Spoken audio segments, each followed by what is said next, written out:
तर आजच यूट्यूबवर हिंदुस्तान 24 तास न्यूज चॅनलला सबस्क्राईब करा आणि बेल आयकॉन दाबायला विसरू नका। करंजाडे ओळे भुयारी मार्गावर अपघातांची टांगती तलवार। महाविद्यालयाच्या विद्यार्थ्यांचा प्रवास मृत्यूच्या छायेत। करंजाडे वसाहतीला नवीन ओवळे आणि महात्मा फुले महाविद्यालयाशी जोडणाऱ्या रेल्वे भुयारी मार्गाचे उद्घाटन काही महिन्यापूर्वी राजकीय कार्यकर्त्यांकडून करण्यात आले। मार्ग खुला झाला असला तरी या भागातील वाहतुकीचा पेच अद्याप सुटलेला नाही। करंजाडेकडून महाविद्यालयाकडे आणि वरचे ओवळे गावाकडे जाण्यासाठी कोणताही सुरक्षित पर्यायी मार्ग उपलब्ध नसल्याने वाहनधारकांना नाईलाजास्तव मुख्य रस्त्यावर उलट दिशेने रॉंग साइड प्रवास करावा लागत आहे। यामुळे येथे मोठ्या अपघाताची शक्यता निर्माण झाली असून हा मार्ग प्रवाशांसाठी डेड ट्रॅप ठरतोय की काय अशी भीती व्यक्त होत आहे। या मार्गावरून दररोज हजारो विद्यार्थ्यांची वर्दळ असते।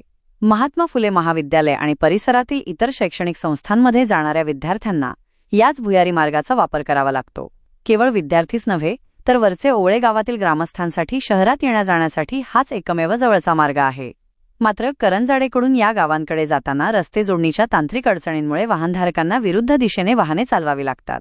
समोरून वेगाने येणाऱ्या जड वाहनांमुळे या वळणावर कधीही गंभीर अपघात घडू शकतो। सध्या या परिसरातून ये-जा करण्यासाठी दुसरा कोणताही सोयीस्कर मार्ग अद्याप तयार करण्यात आलेला नाही। पर्यायी व्यवस्थेअभावी नागरिक आणि विद्यार्थी जीव मुठीत धरून या धोकादायक प्रवासाचा अवलंब करत आहेत।